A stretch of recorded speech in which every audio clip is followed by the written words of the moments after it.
தமிழகத்தின் தலைசிறந்த ஆசிரியர்களுக்கு வணக்கம். பிஆர்டி நேரடி நியமனம் தனி தேர்வாக நடக்கப் போகிறதா? பிஆர்டி டிஆர்பி 2026 என்று வருகிறதா? அதற்கான விடை தான் இந்த பதிவில் பார்க்குறோம். குவாலிஃபிகேஷன், ஏஜ், இதோட சிலபஸ் எப்படி இருக்குன்னு பார்க்கலாம். இந்த வீடியோக்காக வெயிட் பண்ணிருந்தவங்க இந்த வீடியோ லைக் பண்ணிவிட்டு மற்றவங்க ஷேர் பண்ணுங்கள், சேனலை சப்ஸ்கிரைப் பண்ணிக்கோங்க. ஜூன் 3ஆம் தேதி சந்திரமோகன் ஐஏஎஸ் அவர்கள் வெளியிட்ட அரசாணையை பற்றி தான் நம்ம பார்க்க போகிறோம். இது ஜூன் 3, 2026 வெளியிட்டு இருந்தால் கூட இந்த அரசாணையானது எப்போ நடந்திருக்கு அப்படின்னு பார்த்தீங்கன்னா டிஎம்கே ஆட்சி காலத்திலே பதிவு பண்ணியிருக்காங்க. GO number 88 school education 13th March 2026 DMK ஆட்சி காலத்திலே இது அப்ரூவல் கொடுத்துருக்காங்க. வெளியிடப்பட்டது பார்த்தீங்கன்னா ஜூன் 3, 2020 டிவிகே ஆட்சி காலம். ஸோ அரசாணை பதிப்பிச்சது, அதுக்கான ரூல்ஸ் அண்ட் ரெகுலேஷன் அலோவ் பண்ணது கவர்னர்லாம் பார்த்தீங்கன்னா டிஎம்கே ஆட்சி காலத்தில் இருந்திருக்காங்க. ஆனால் இப்போ நம்ம கைக்கு கிடைச்சது ஜூன் 3, 2026 டிவிக்கு ஆட்சி காலத்தில். இதுதான் இந்த அரசாணையோட பின்புலம். இப்போது பிஆர்டின்றது தனியாக ஒரு தேர்வு இந்த இடத்துல மென்ஷன் பண்ணியிருக்காங்க. கடந்த காலங்களில் அந்த மாதிரி பிஆர்டியில் தேர்வே இல்லை. இதுக்கான டீட்டெயில்ஸு ஃபுல்லாக பார்க்கலாம். அதுக்கு முன்னாடி ஒரு குட்டியை ஒரு அட்வர்டைஸ்மெண்ட் பார்த்துடலாம். என்ன சார் அட்வர்டைஸ்மெண்ட்னா ஆயிஷாவோட அட்வர்டைஸ்மெண்ட் தான். நீங்கள் எஸ்ஜிடி, பிடி, பிஆர்டி, பிஜிடிஆர் இந்த தேர்வு தொடர்பாக டவுட்ஸ் இருக்குன்னா அகாடமியை காண்டாக்ட் பண்ணலாம். இது பெய்டு சர்வீஸ் தான். ரிசர்வ் லிஸ்ட் டவுட்ஸ் இருக்குது. பிலோ 45% இன் யூஜி டிகிரி, பிலோ 50% இன் யூஜி டிகிரி, ஈக்குவலன்ஸ் ஜிஓ பற்றி டவுட்ஸ் இருக்குன்னா நீங்கள் ஒரு ₹108 பே பண்ணி எங்கிட்ட எங்கள் கைடன்ஸ் வாங்கிக்கலாம். மேலும் UG, PG, DTEd, BEd, special education and important GO அரசாணைகள், எல்லா கோர்ட் ஆர்டர்ஸ் அண்ட் ஜட்ஜ்மெண்ட் பற்றி விளக்கங்கள்லாம் ஆயிஷா சேனலை இப்போ ஃபாலோ பண்ணிகிட்ருக்கீங்கன்னா இதில் இன்னும் டீட்டெயிலாக தகவல் வேணும், எனக்கு இந்த ஜிஓ வேணும், இந்த ஜட்ஜ்மெண்ட் வேணும், இதை பற்றி எக்ஸ்ப்ளனேஷன் வேணும், இதை பற்றி ஒரு கைடன்ஸ் கிளாரிஃபிகேஷன் வேணும்னா நீங்கள் ஸ்க்ரீனில் பார்க்குற 9840648109 நம்பருக்கு ₹100 பே பண்ணிவிட்டு நீங்கள் ஸ்க்ரீன்ஷாட்டை என் நம்பருக்கு அனுப்புங்க. ஸ்க்ரீன்ஷாட் நம்பருக்கு அனுப்பிச்சிட்டு உங்களுக்கு தேவையான தகவலை வாய்ஸ் மெசேஜாவோ டெக்ஸ்ட் மெசேஜாவோ அனுப்புங்க. நானே உங்களுக்கு கால் பண்ணி எக்ஸ்பிளைன் பண்ணுவேன். அடுத்த நம்பர் என்ன பார்த்தீங்கன்னா 8778136181. இந்த நம்பருக்கு நீங்கள் மேலே பே பண்ண ஸ்க்ரீன்ஷாட் அனுப்பிட்டு உங்கள் கேள்வியும் டவுட்ஸையும் ஆடியோ இல்லை டெக்ஸ்ட்டில் போடுங்க, இமேஜில் போடுங்க. உங்களுக்கு நானே கால் பண்ணி விளக்கப்படுத்திடுவேன். கொஞ்சம் வெயிட் பண்ணுங்கள். நிறைய தகவல் வந்துட்டு இருக்கனால ஒவ்வொரு தகவலாக பார்த்துட்டு ஒவ்வொரு நாள் பதிவு கொடுக்குறேன். உங்களை நான் கண்டிப்பாக ரீச் பண்ணுவேன். உங்கள் டவுட்ஸு நான் யூடியூப்பில் ஃப்ரீயாக தான் சொல்லி கொடுப்பேன். ஆனால் என்னை நீங்கள் காண்டாக்ட் பண்ணிங்கன்னா கண்டிப்பாக ₹108 பே பண்ணி தான் ஆகணும். இந்த ஆட் முடிஞ்சிச்சு. நம்ம தகவலுக்குள்ளே வரலாம். ஏற்கனவே ஒரு பதிவு பார்த்தோம். SGT TRB 2026 BEd with TET paper 1 pass நியமன தேர்வு புதிய அரசாணை, இதுதான் பார்த்தோம். இன்றைக்கி என்ன பதிவு பார்க்குறோம் அப்படின்னு பார்த்தீங்கன்னா கடந்த காலங்களில் இந்த மாதிரி ஒரு போஸ்ட்டே டைரக்ட் ரெக்ரூட்மெண்ட்டில் காமிக்கல. இது என்றைக்கு நடந்திருக்கு பார்த்தீங்கன்னா ஜிஓ 13 ஸ்கூல் எஜுகேஷனில் என்ன கொடுத்துருக்காங்க 30 ஜனவரி 2020. இது 2020 ஜனவரி 30 என்ன கொடுத்துருக்காங்க பார்த்தீங்கன்னா graduate teacher subject, graduate teacher Tamil, graduate teacher English, அந்த கிராஜுவேட் டீச்சர் லாங்குவேஜ் அதர் தென் தமிழ், உருது, தெலுங்கு, மலையாளம், கன்னடம். இது போல் கிராஜுவேட் டீச்சர்ஸுக்காக மட்டும்தான் போஸ்ட்டை க்ரியேட் பண்ணி அதுக்கு தான் குவாலிஃபிகேஷன் கொடுத்துருந்தாங்களே தவிர பிஆர்டி போஸ்ட்டுன்னு எங்கேயுமே காமிக்கல. கடந்த அரசாணைகளில் பிஆர்டின்னு ஒரு போஸ்ட் எங்கேயுமே காமிக்கல டைரக்ட் ரெக்ரூட்மெண்ட்டில். ஆனால் குவாலிஃபிகேஷன் அதுக்கு வரையறுக்கலை. ஆனால் எக்ஸாம் அனௌன்ஸ் பண்ணும்போது மட்டும் பார்த்தீங்க இதெல்லாம் எவிடன்ஸ், பியூர் எவிடன்ஸ், இதெல்லாம் உண்மை அப்படின்னா அப்படியே லைக்கை போட்டு மற்றவங்க ஷேர் பண்ணுங்கள். எப்பா ஒரு வீடியோ பாருப்பா, இவர் தான்ப்பா இருக்கிறதே பதிவு அப்படியே எக்ஸாக்டாக கொடுக்குறாரு, பேஜ் நம்பர் கொடுக்குறாருன்னு அமுச்சு விடுங்க. அவங்களும் பார்த்து தெரிஞ்சுக்கிட்டோம். மூட நம்பிக்கைகளும் பொய்யும் நம்பிட்டு இருக்கிற இந்த உலகத்தில் இந்த மாதிரி பதிவு அதிசயமாக கிடைக்குதுன்னா மற்றவங்களுக்கு அமுச்சு விடுங்க. இப்போது இந்த இடத்துக்கு வரலாம். என்ன அப்படின்னு பார்த்தீங்கன்னா கரெக்டாக இதுதாங்க 2020 ஜனவரி 30 நமக்கு பிஆர்டி போஸ்ட்டே கிடையாதுங்க. அதை நமக்கு டைரக்ட் ரெக்ரூட்மெண்ட்டில் கெஸ்ட்டில் எங்கேயுமே காமிக்கல. ஆனால் அதிசயமாக பார்த்தீங்கன்னா இப்போ வந்திருக்கு பாருங்கள். இது என்றைக்கு சொன்னால் முன்னாடி சொன்னோமே 13 மார்ச் 2020 டிஎம்கே ஆட்சி காலத்திலேயே இதை பதிவு பண்ணியிருக்காங்க. இப்போ டிவிக்கு ஆட்சி காலத்தில் வெளியிட்டிருக்காங்க. இதில் கிளியராக எங்கே இருக்குது அப்படி பார்த்தீங்கன்னா 98வது பக்கம் ஜூன் 3ஆம் தேதி வெளியான அந்த அரசாணையில் 98வது பக்கத்தில் போய் பார்த்தீங்கன்னா சில போஸ்டெல்லாம் ஒரு இடத்துல கேட்டகரி பண்ணியிருக்காங்க. எந்த இடத்துல கேட்டகரி பண்ணியிருக்காங்க? Class 1, class 2. கிளாஸ் 2ல் பார்த்தீங்கன்னா அடிஷனலாக 3 விஷயத்தை எடுத்துகிட்டு வந்திருக்காங்க. எதெல்லாம்? பிளாக் ரிசோர்ஸ் டீச்சர் எடுத்துகிட்டு வந்திருக்காங்க, கிராஜுவேட் டீச்சர்னு ஐடிஎஸ் ஸ்கூலுக்குன்னு தனியாக எடுத்துருக்காங்க, ஃபிசிக்கல் டைரக்டர் தனியாக எடுத்துருக்காங்க. ஸோ 7-8 கேட்டகரி நம்ம அடுத்து பார்க்கலாம். இன்றைக்கி பார்க்குற பதிவில் நம்ம பிளாக் ரிசோர்ஸ் டீச்சரை மட்டும் தனியாக பார்க்கலாம். இது வரைக்கும் பிளாக் ரிசோர்ஸ் டீச்சர் எஜுகேட்டர் பிஆர்டின்னு ஒரு தனி கேட்டகரி எங்கேயுமே டைரக்ட் ரெக்ரூட்மெண்ட்டில் அரசாணையில் கெஸ்ட்டில் எங்கேயுமே இல்லை. ஆனால் இன்றைக்கி புதுசாக வந்திருக்கு அப்படின்னா அப்போ இதுக்கென்று ஒரு தனி தேர்வு இருக்கும், இதுக்கென்று ஒரு தனி பாடத்திட்டம் இருக்கும் என்பது தான் இதோட மேப்பாக இருக்குது. அடுத்து என்னென்ன எவிடன்ஸ் இருக்குதுன்னு பார்த்துடலாம். இது புரியுதுங்களா? இது வரைக்கும் பார்த்தீங்கன்னா நமக்கு graduate teacher Tamil, English, other language இதுக்கு தான் நோட்டிஃபிகேஷன் கொடுத்துருந்தாங்க. ஆனால் பிஆர்டி ஒரு போஸ்ட்டு கூட நிரப்பலை. இப்போ பிஆர்டி எக்ஸாம் வருமா சார்னா இதன்படி பார்க்கும்போது பிஆர்டி எக்ஸாம் தனியாக வர மாதிரி தான் இருக்குது. Black resource teacher education BRT இப்போதைக்கு இந்த ஜியோவில் வந்திருக்குன்னா தனியாக கேட்டகரி போட்டிருக்காங்க. அப்போ இதுக்குன்னு ஒரு தனியாக தேர்வு வருமா சார்னா அதற்கான விடை எங்கே இருக்குன்னா 100வது பக்கத்தில் இருக்குது. இது வந்து 98வது பக்கத்தில் இருக்குது. அப்போ பிஆர்டி எப்படி செலக்ட் பண்ணுவாங்க? இங்கே கொடுத்துருக்காங்க கரெக்டாக. இங்கே 100வது பக்கம் பேஜ் நம்பர் 100ல் பார்த்தீங்கன்னா கிளாஸ் 2ல் போயிட்டு கேட்டகரி 6ல் வரையறுத்துருக்காங்க. பிளாக் ரிசோர்ஸ் டீச்சர் எஜுகேட்டர் இவங்களை வந்து டைரக்ட் ரெக்ரூட்மெண்ட் வழியாக தான் பண்ணணும். இவங்களுக்கு வேறு துறையிலேருந்து ட்ரான்ஸ்ஃபரும் கிடையாது. இந்த போஸ்ட் பாருங்கள், இதுதான் அதிசயம் ஆச்சரியம். இதை வேலைவாய்ப்பு இல்லாத இளைஞர்களுக்கு ஏற்படுத்தின மாதிரி தான் இருக்குது. வேலைவாய்ப்புகள் இல்லாத இளைஞர்கள், வேலைவாய்ப்பு இல்லாத ஆசிரியர்களுக்கு, வேலைவாய்ப்பு இல்லாத தேர்வர்களுக்கு இது ஒரு கோல்டன் ஆப்பர்ச்சுனிட்டி மாதிரி தான் இருக்குது. எப்படின்னா வேறு துறைகளிலிருந்து பிஆர்டியாக ட்ரான்ஸ்ஃபர் ஆக முடியாது, வேறு துறைகளிலிருந்து பிஆர்டியாக ப்ரொமோஷனுக்கு வர முடியாது. பிஆர்டி போஸ்ட்டே வந்து மொத்தமாக டைரக்ட் ரெக்ரூட்மெண்ட் தான் அப்படின்றத இந்த இடத்துல பதிவு பண்ணிக்காங்க. எத்தனை பேருக்கு இந்த பதிவு பிடிச்சிருக்குன்றதை கமெண்ட்டில் பதிவு பண்ணுங்கள். ஏன்னா இது உங்கள் வேலை வாய்ப்பை உறுதி செய்கின்ற ஒரு பதிவு. பிளாக் ரிசோர்ஸ் டீச்சர் எஜுகேட்டர் இனி வரும் காலங்களில் இந்த அரசாங்க அடிப்படையில் டைரக்ட் ரெக்ரூட்மெண்ட் தான். அதுக்கு வந்து வேறு துறையிலிருந்து ட்ரான்ஸ்ஃபர்லேயும் வர முடியாது, வேறு துறையிலிருந்து ப்ரொமோஷன்லேயும் வர முடியாது என்பது இந்த அரசாணை வழியாக தடுக்கப்பட்டிருக்கு.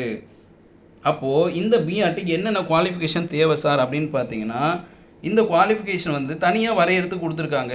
பிளாக் ரிசோர்ஸ் டீச்சர் எஜுகேட்டர் சொல்லிவிட்டு இதில் என்னெல்லாம் இருக்குதுன்னு பாருங்கள். நீங்கள் யூஜி டிடிஎட் முடிச்சு இருந்தாவே போதும். UG DTEd with TET pass ஆகிருக்கணும். என்ன இருக்கணும்? UG DTEd with paper 2 pass ஆகிருக்கணும். அதே மாதிரி நீங்கள் யூஜி வித் பிஎட் முடிச்சிருக்கலாம், UG with integrate course BEd முடிச்சிருக்கலாம், and UG with special education முடிச்சிருக்கலாம். எதுவாக இருந்தாலும் நீங்கள் டெட்டு பாஸ் ஆகிருக்கணுன்றது இங்கே கிளியராக தெரியுது. ஸோ அப்போ நீங்கள் வந்து ஒரு யூஜி வித் டிடிஎட் பிஎட் இல்லாமல் டெட்டு பாஸ் ஆனாலும் உள்ளே வரலாம், யூஜி வித் பிஎடை வச்சுக்கிட்டு நீங்கள் டெட்டு பாஸ் ஆனாலும் உள்ளே வரலாம். இந்த குவாலிஃபிகேஷன் நம்ம டீட்டெயில் அப்புறம் பார்க்கலாம். இது இருக்கிறது போதும், இந்த குவாலிஃபிகேஷனே போதும். ஏஜ் லிமிட் பார்த்தீங்கன்னா இதுக்கு கடந்த காலங்கள் இருக்க மாதிரி இப்போ என்ன பண்ணியிருக்காங்க, ஏஜ் லிமிட் வந்து 53, ஓசிக்கு 53, மற்ற பிரிவினர்களுக்கு 58. இப்போது இதை போய் பார்க்கலாம். என்ன சார் அப்படின்னா, கடந்த நியமன தேர்வு, அதாவது நியமன தேர்வு போட்டித் தேர்வுன்னு சொல்ல இல்லைங்களா, அதில் ஏன் சார் பிஆர்டியை காமிக்கல அப்படின்ட்டு ஒரு பதிவு பார்க்கலாம். ஏன் வந்து பிஆர்டியை காண்பிக்கல, இதை வந்து இங்கே போயிட்டு வரலாம். பட்டதாரி ஆசிரியர், வட்டார வளமைய ஆசிரியர் அப்படின்னு நோட்டிஃபிகேஷன் இந்த பதிவு தான் கொடுத்தாங்களே தவிர, ஆனால் சிலபஸில் போய் பார்க்கும்போது இதுக்கான புரிதல் வந்து நமக்கு புரியும். Tamil Nadu government guest extraordinary syllabus கொடுக்கும்போது எப்படி கொடுத்துருக்காங்க பாருங்கள். சிலபஸ் கொடுக்கும்போது இடைநிலை ஆசிரியர் பணி தேர்வுக்கான போட்டித் தேர்வு அமைப்புன்னு சொல்லி கொஷின் பேங்க் ஒரு ப்ளூ பிரிண்ட் கொடுத்துருக்காங்க. செகண்ட் டிகிரி டீச்சர்ஸுக்கு ஒரு ப்ளூ பிரிண்ட் கொடுத்தாங்க. அடுத்து இங்கே பண்ணால் பட்டதாரி ஆசிரியர் பணி தெரிவு இருக்குன்னு ஒரு ப்ளூ பிரிண்ட் கொடுத்துருக்காங்க. இதில் என்ன அது ப்ளூ பிரிண்ட்? இதில் 150 மார்க் மெயின் சப்ஜெக்ட். பட்டதாரி ஆசிரியர்னா ஒரு பிடி டீச்சர், பிடி டீச்சருக்கு 150 கொஸ்டினுமே வந்து மெயின் சப்ஜெக்டில் கொடுத்துருந்தாங்க. செகண்ட் டிகிரி டீச்சர்ஸுக்கு 1 to 10th வரையும் இருக்கிற தமிழ், இங்கிலீஷ், மேக்ஸ் எல்லாம் சயின்ஸ், சோஷியல் எல்லாமே படிச்சுட்டு வர சொல்லிட்டாங்க. ஆனால் இந்த ஜிஓவில், இந்த பாடத்திட்டம் வெளியிட ஜிஓவில் போய் பார்த்தீங்கன்னா இந்த பிளாக் ரிசோர்ஸ் டீச்சர் எஜுகேட்டர், அதாவது வட்டார வளமைய பயிற்றுனர்களுக்கான என்ன கொடுக்கல, சிலபஸே கொடுக்கல. வட்டார வளமைய பயிற்றுனர்களுக்கான சிலபஸே கொடுக்காம, ஆனால் அதுக்கு ஒரு தேர்வு வைக்கிறேன்னு சொல்லி நமக்கு ஒரு நோட்டிஃபிகேஷனில் ஒரு பாரை போட்டு வச்சுருந்தாங்க. இன்னமும் டீட்டாக போய் பார்த்தா இங்கே எங்கேயுமே காணும். பட்டதாரி ஆசிரியர் சிலபஸ் எப்படி கொடுத்துருக்காங்க, பட்டதாரி தமிழ் ஆசிரியர் இருக்குது, பட்டதாரி ஆங்கில ஆசிரியர் இருக்குது, பட்டதாரி கணித ஆசிரியர் இருக்குது, பட்டதாரி அறிவியல் ஆசிரியர் இருக்குது, அதான் இயற்பியல், அதுக்கப்புறம் வேதியியல், தாவரவியல், விலங்கியல் இப்படி கொடுத்துட்டாங்க. பட்டதாரி சமூக அறிவியல், புவியியல். இப்போது இதில் கிளியராக தெரியுது நமக்கு நடந்த போட்டித் தேர்வு, எஸ்ஜிடிபிடி போட்டித் தேர்வை பொறுத்த வரைக்கும் பிளாக் ரிசோர்ஸ் டீச்சர்ஸுக்கான எங்கேயுமே ஒரு பதிவுகள் இல்லை, பேரை மட்டும் ஆட் பண்ணி வச்சுருக்காங்க. இப்போது இன்னும் கொஞ்சம் டீட்டெயிலாக போய் பார்த்தா டிஆர்பி வெப்சைட்டில் syllabus for direct recruitment secondary great teachers and பிடி அசிஸ்டன்ட் அங்கே என்ன கொடுத்துருக்காங்க பாருங்கள். செகண்டரி கிரேட் டீச்சர்ஸுக்கும் பிடி அசிஸ்டன்ட் சிலபஸை கொடுத்துருக்காங்க. அதோட டைட்டிலும் அப்படி தான் இருக்குது. தமிழ்நாடு கெசட்டி 122 போய் பார்த்தீங்கன்னா எஸ்ஜிடி அண்ட் பிடி தான் கொடுத்துருக்காங்களே தவிர எங்கேயுமே பிஆர்டிக்கு சிலபஸை வெளியிடலை. அப்போது பழசை போய் பார்க்கலாம். பழசு என்ன சார் நடந்திருக்கு அப்படின்னு பார்த்தீங்கன்னா, சிலபஸ் எப்படி இருக்குன்றது பார்க்கலாம். எதிர்காலத்தில் சிலபஸ் வெளிவரலாம், தனியாக தேர்வு நடத்தப்படலாம். அதற்கான விளக்கங்களை நம்ம தொடர்ச்சியாக அரசாங்கத்தை பார்த்தா மட்டும்தான் புரியும். கேட்டும் தெரிஞ்சுக்கலாம், ஆர்டியில் போட்டும் கேட்டு தெரிஞ்சுக்கலாம். டீச்சர் ரெக்ரூட்மெண்ட் போர்டு எப்படி நடத்தியிருக்காங்க 2002 பாருங்கள். 2002 பிளாக் ரிசோர்ஸ் டீச்சர்னு போட்டு ஸ்லாஷ் போட்டு பிடி டீச்சர் ரெக்ரூட்மெண்ட் போட்டு வச்சுருக்காங்க. இதில் என்ன நடந்திருக்குன்னா, ஃபார் எக்ஸாம்பிள் ஒரு கெமிஸ்ட்ரி கொஷின் பேப்பர் உங்கள் ஸ்க்ரீனில் காமிக்கிறேன். பழைய கொஷின் பேங்க் இது. இதில் வந்து கொஷின் ஃபுல்லாக கெமிஸ்ட்ரியில் இருக்குது. கெமிஸ்ட்ரி சப்ஜெக்ட்டுக்கு என்ன பண்ணியிருக்காங்கன்னா 110 கொஷின் கெமிஸ்ட்ரியில் வந்திருக்கு. ஒரு கொஷின் பேப்பரில் 110 கொஷின் கெமிஸ்ட்ரி மெயின் சப்ஜெக்டில் வந்திருக்கு. ஒரு 30 கொஷின் எஜுகேஷன் சைக்காலஜியில் கேட்டிருக்காங்க. எந்த பல்கலைக்கழகம் பல்வேறு இடர்பாடுகளை தாண்டியது, அதுக்கப்புறம் பார்த்தீங்கன்னா கிண்டர் கார்டன் பள்ளி முறைகள் தொடங்கிய யார், பின்தங்கிய குழந்தைகளை பற்றி இந்த மாதிரி எஜுகேஷன் சைக்காலஜின்னு சொல்லிட்டு ஒரு 30 கொஷின் கேட்டிருக்காங்க. நீங்கள் ஸ்க்ரீனில் பார்த்தீங்கன்னா தெரியும் 110க்கு அப்புறம் 111லேருந்து 15 வரைக்கும் எஜுகேஷன் சைக்காலஜி வந்திருக்கு. அடுத்த பேஜில் போய் பார்க்கலாம். அடுத்த பேஜில் பார்த்தீங்கன்னா 30 கொஷின் முடிஞ்சு 140 கொஷின். கரும்பலகை திட்டம், மைத்தடம் சோதனை, முதல்நிலை ஊக்கிகள், இது எல்லாமே எங்கே நடந்திருக்கு? பிஆர்டி பிடியில் நடந்திருக்கு. அப்போ பிஆர்டி எக்ஸாம்னாவே பிளாக் ரிசோர்ஸ் டீச்சர் எஜுகேட்டருக்கு ஒரு எஜுகேஷன் சைக்காலஜி தெரிய வேண்டிய கட்டாயம் இருக்குன்றது இந்த விஷயத்தில் புரியுது. ஆனால் கடந்த தேர்வில் மெயின் சப்ஜெக்ட் மட்டும் நடத்துனாங்க, பட்டதாரி அரசு மட்டும் நடத்துனாங்கிறது புரிஞ்சிக்க முடியுது. இது எத்தனை பேருக்கு புரிஞ்சிக்க முடியுது? கமெண்ட்டில் பதிவு பண்ணுங்கள். உங்கள் பதிவுகள் ரொம்ப முக்கியம், மற்றவங்களும் பார்ப்பாங்க. இந்த வீடியோவை நிறைய பேருக்கு ஷேர் பண்ணுங்கள். நிறைய பேருக்கு இது விழிப்புணர்வு தேவை. அடுத்து கடைசியாக ஒரு 10 கொஷின் பாருங்கள். சாணக்கியர் எழுதிய நூல், அந்த சஞ்சய் தூபி, அதுக்கப்புறம் இந்திய நெப்போலியன், மகாத்மா காந்தி, இந்த மாதிரி ஜிகே அண்ட் கரண்ட் அஃபேர்ஸும் ஒரு 10 கொஷின் கேட்டிருக்காங்க. அப்போ ஓவராலாக இது ஒரு ப்ளூ பிரிண்ட் எப்படி வரப்போகுதுன்னு பார்த்தீங்கன்னா 110 கொஷின் மெயின் சப்ஜெக்ட்லையும், ஏன்னா இது யூஜி லெவல், பிடின்றது வந்து யூஜி லெவல், பிஆர்டி என்பது ஒரு யூஜி லெவல்ன்றதுனால நமக்கு 110 கொஷின் மெயின் சப்ஜெக்ட்லையும் ஏற்கனவே சிலபஸ் இருக்குது. அதனால் சிலபஸ் மாற்றப்படாது. சிலபஸ் மாற்றப்படுமான்னு கேள்வி கேட்காதீங்க, சிலபஸ் மாற்ற மாட்டாங்க. ஆனால் இந்த ரிசோர்ஸ் டீச்சர்ஸ்க்கு மட்டும் தனியாக என்ன பண்ண போகிறாங்கன்னா, ஏற்கனவே நம்ம டிஆர்பி வெப்சைட்டில் எஜுகேஷன் சைக்காலஜின்னு ஒன்று இருக்குது. அப்போ எஜுகேஷன் சைக்காலஜி டிஆர்பி சிலபஸில் இருக்குது, வெப்சைட்டில் இருக்குது. பிஜிடிஆர்பிக்கு வெளியிட்ட அந்த எஜுகேஷன் சைக்காலஜி காமன் தான். அந்த எஜுகேஷன் சைக்காலஜி சிலபஸை இந்த பிஆர்டிக்கு ஆட் பண்ணுவாங்க. அதே மாதிரி பிஜிடிஆர்பிக்கு ஜிகே எஜுகேஷன் கரண்ட் அஃபேர்ஸுக்கும் அவங்க கொடுத்துருக்காங்க. கண்டிப்பாக அந்த GK and current affairs syllabus இந்த பிஆர்டி எக்ஸாமுக்கு வரும்ன்றது ஒரு கிளியரான எனக்கு அவுட்லைன் புரியுது. அப்போ இதுக்கான குவாலிஃபிகேஷன் நம்ம சொல்லிட்டோம். குவாலிஃபிகேஷன் ஏற்கனவே என்ன சொல்லியிருக்கோம்? ஒரு யூஜி பிஎட் இருக்கணும், அண்டு டெட்டு பாஸ் ஆகிருக்கணும். யூஜி ஸ்பெஷல் பிஎட் இருக்கணும், டெட்டு பாஸ் ஆகிருக்கணும். இல்லை DTEd with UG TET pass ஆகிருக்கணும்.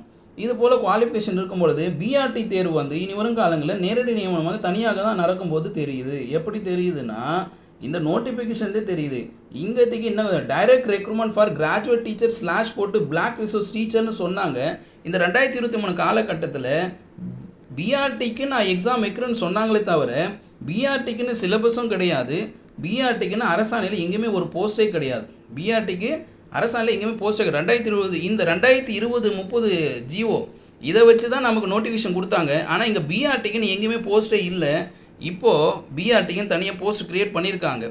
Category 6 அப்படின்னு சொல்லிட்டு கிளாஸ் 2ல் போட்டிருக்கனால நமக்கு பிஆர்டின்னு ஒரு தேர்வு தனியாக வரும். அப்போ தமிழகத்தில் இருக்கிற பிஆர்டின்ற வேக்கன்சி, தமிழகத்தில் ஒட்டுமொத்த பிஆர்டி வேக்கன்சி டைரக்ட் ரெக்ரூட்மெண்ட் மட்டும்தான். இதில் ப்ரொமோஷனும் கிடையாது, ட்ரான்ஸ்ஃபரும் கிடையாது. வேறு துறைகளிலிருந்து யாராலும் இப்போதைக்கு இந்த அரசாணைப்படி பார்க்கும்பொழுது எங்கேப்பா இருக்குது அந்த அரசாணை? இப்போதைக்கு நமக்கு இந்த அரசாணை பார்க்கும் பொழுது என்ன தெரிய வருது அப்படின்னு பார்த்தீங்கன்னா, இங்கே ஆட் வரும்னு நினைக்கிறேன். எஸ், கொஞ்சம் மூவ் பண்ணிக்கலாம். இப்போதைக்கு நமக்கு இந்த பிஆர்டியோட குவாலிஃபிகேஷனை படி பார்க்கும் பொழுது கிளியராக இருக்குது. பிஆர்டிக்கு வேறு துறையிலேருந்து ட்ரான்ஸ்ஃபர்லேயும் வர முடியாது, வேறு துறையிலேருந்து ப்ரொமோஷனும் வர முடியாது. பேஜ் நம்பர் 100ல் இது உறுதி செய்யப்பட்டிருக்கு. அப்போ பிஆர்டின்ற தேர்வு வரப்போது, தேர்வுக்கு தயாராகுங்க. இதுக்கு சிலபஸ் வந்து இது வரைக்கும் மாறாத சிலபஸ் என்ன இருக்குன்னு பார்த்தீங்கன்னா, யூஜி சிலபஸை பொறுத்தவரையும் உங்களுடைய யூஜி டிஆர்பியில் இருக்கிற மெயின் சப்ஜெக்ட் இருக்கும். கூடுதலாக 30 மார்க் 10 மார்க் வருமானது இனி வரும் காலங்களில் நம்ம ஆர்டிஐ போட்டு கேட்டு தெரிஞ்சுக்கணும், இல்லை நேரடியாக நம்ம அன்றைக்கி கேட்டு தெரிஞ்சுக்கணும். வேறு ஏதாவது உங்களுக்கு சந்தேகம் இருக்குன்னா கமெண்ட் பண்ணுங்கள். முக்கியமாக உங்களுக்கு ஏதாவது டவுட்ஸ் இருக்குது அப்படின்னா கமெண்ட் போட்டு வெயிட் பண்ணாமல் நேரடியாக பெய்ட் சர்வீஸில் பே பண்ணிவிட்டு டைரெக்டாக தகவலை கேட்டு தெரிஞ்சுட்டு தெளிவடைஞ்சிட்டு எக்ஸாமுக்கு படிக்க ஆரம்பிச்சிடுங்க. தேர்வுகள் உறுதி, எந்த தேர்வுமே இல்லை அப்படின்னு சொல்ல முடியாது. ரிசர்வேஷன் அடிப்படையில் தேர்வுகள் உறுதி. ரிசர்வேஷன் கோட்டா கண்டிப்பாக இருக்கும். இடஒதுக்கீட்டின் அடிப்படையில் தேர்வுகள் வழியாக தான் அரசு பணிக்கு போக முடியுன்றது தான் இந்த ஜிஓவோட ஒட்டுமொத்த தகவலும் வந்திருக்கு. வேறு ஏதாவது உங்களுக்கு தகவல் வேணால் கமெண்ட்டில் பதிவு பண்ணுங்கள். மீண்டும் அடுத்து ஒரு பதிவு நான் தேடி கண்டுபிடிச்சி எடுத்துன்னு வந்து தரேன். இந்த வீடியோ இந்த சேனல் வழியாக நிறைய விழிப்புணர்வு கொடுக்குது அப்படின்னா இந்த வீடியோ லிங்க் மட்டும் இல்லாமல் இந்த சேனலை சப்ஸ்கிரைப் பண்ண சொல்லி நிறைய பேர்கிட்ட சொல்லுங்கள். அதுதான் இந்த சேனலோட வளர்ச்சிக்கும் உங்களுக்கு நிறைய இன்ஃபர்மேஷன் கொடுக்கறதுக்கும் உதவும். உங்களோட ஆதரவை பொறுத்து தான் அடுத்தடுத்த முக்கியமான தகவலை இது போல் ரொம்ப டிஃப்ரெண்ட்டாக இருக்கிற தகவல், எதிர்காலத்தில் தேவையான தகவல்கள் தொடர்ச்சியாக ஆயிஷாவில் பதிவு செய்யப்படும். இது ஆயிஷாவின் அச்சம் தவிர யாதும் ஊரே யாவரும் கேளிர் கசடர கற்க.